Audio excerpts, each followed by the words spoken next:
Un lycée 21 est un lycée où toute la communauté éducative, les personnels enseignants, les personnels TOS de la région, les personnels administratifs, les élèves, la vie scolaire, voire même plus largement les parents, sont impliqués dans une démarche de développement durable. On a créé le lycée 21, c'est un terme dont nous avons déposé à l'INPI.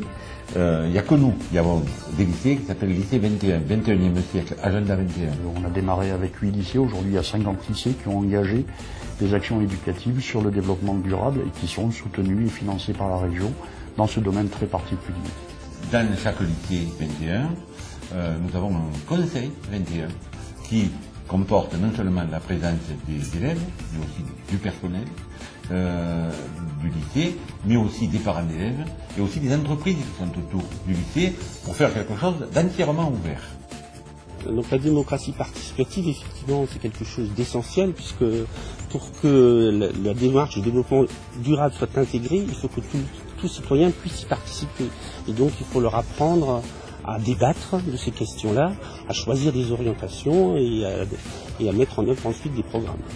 Nous avons mis en place des éco-délégués de manière spécifique, qui ont une formation, et ces éco-délégués contribuent à la prise en compte de bonnes pratiques citoyennes, éco-citoyennes, au niveau de la vie, notamment à l'internat ou à la cantine. Quand j'ai appris qu'il y avait des éco-délégués, moi j'ai tout de suite été volontaire pour venir, et puis ensuite tous les ans on fait des petits ateliers dans le lycée où on explique ce qui se fait avec les éco-délégués dans le lycée pour essayer de recruter des élèves. Et notre mission en fait en tant qu'éducateur, c'est quand même de former tous ces jeunes au développement durable dans tous les moments qu'ils vivent au lycée. Alors ici je pense que comme dans les autres établissements de l'académie, il y a un projet qui a été déposé si vous voulez en liaison avec le rectorat et la région. Ici il porte plus sur l'aspect du solaire, mais ça peut poser sur l'ensemble des énergies qui sont renouvelables. Et en fait, ces projets après sont agréés par la région et permettent aux enseignants, aux chefs de travaux, aux élèves de travailler ensemble sur des défis de notre société. Ici, comme on a un caractère technologique assez fort, on s'est principalement axé sur la promotion des énergies renouvelables et le travail avec les élèves et les étudiants autour des énergies renouvelables. Dans le lycée 21, vu qu'on étudie comment on crée des énergies à partir d'énergies renouvelables, on ne peut pas gaspiller tout le temps. Donc la labellisation lycée 21 nous a permis d'obtenir des aides de la région pour monter un projet qui s'appelle Astrée les énergies renouvelables. Donc ce projet il a été mené en 2 temps. Un premier temps où on a travaillé sur la conception et la réalisation d'une exposition multimédia bilingue concernant toutes les énergies renouvelables présentes dans notre département. Ce projet ensuite a eu une continuité. Nos étudiants ont fait un voyage de 10 jours en Floride à Sarasota. On a travaillé avec le lycée avec lequel on est apparié sur le développement durable en Floride. Grâce aussi aux cours qu'on a eus et grâce aux visites aussi qu'on a fait, avec le voyage qu'on avait fait aux États-Unis, en Floride, ça a apporté beaucoup plus de vocabulaire technique pour mon anglais.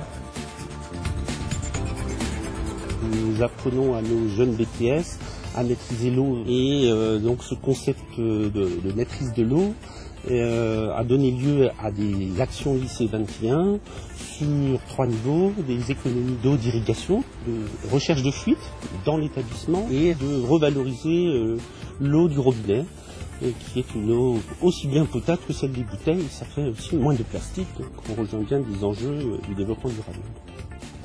Dans le cadre du référentiel, on traite de la qualité de l'eau, de la quantité de l'eau donc à distribuer et de l'état des réseaux. C'est pour le développement durable, je dirais, un élément important.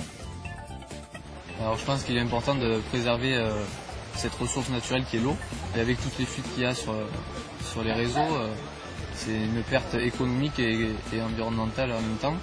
J'ai pris conscience de tous les volumes d'eau qui étaient perdus. C'est des volumes assez conséquents puisqu'il y a plus de 10 mètres cubes d'eau qui sont perdus chaque jour dans le lycée. Donc il faut savoir que c'est à peu près 1/10 de la consommation annuelle d'un foyer. Donc c'est quand même assez important. Donc c'est vrai que pour réparer ces fuites, il ne faut pas d'énormes moyens et on peut arriver à éviter de gaspiller de nombreux mètres cubes d'eau. Nous avons aussi une volonté de faire en sorte qu'au travers de l'éducation, on puisse travailler sur l'éducation à la santé au travers des semaines de produits locaux qui permet aussi de travailler sur les circuits courts, donc qui concourent au développement durable. Donc les lycées agricoles sont impliqués depuis longtemps dans des projets d'agriculture durable. Ça se traduit par un circuit court de maraîchage biologique qui est servi au niveau de la cantine des élèves. Donc ils ont des produits bio issus de l'exploitation. Et il y a aussi du tri à la cantine avec des déchets organiques et non organiques pour un compostage, tri des déchets verts aussi sur les filières aménagement paysager. Et donc cette notion du compostage est très développée dans notre établissement. Je voudrais remercier les partenaires qui sont avec nous. C'est-à-dire le monsieur le recteur, qui chapeaute toutes les questions concernant le développement durable, qui intervient beaucoup dans la formation maintenant, et la direction de l'agriculture et de la forêt. Chaque année, nous avons une réunion concernant le développement durable. Il est évident que le développement durable irrigue tout. C'est pourquoi il faut que les jeunes soient déjà des acteurs du développement durable. Nous n'avons une chance de sauver, si on peut, la planète, que si les générations futures en font leur affaire.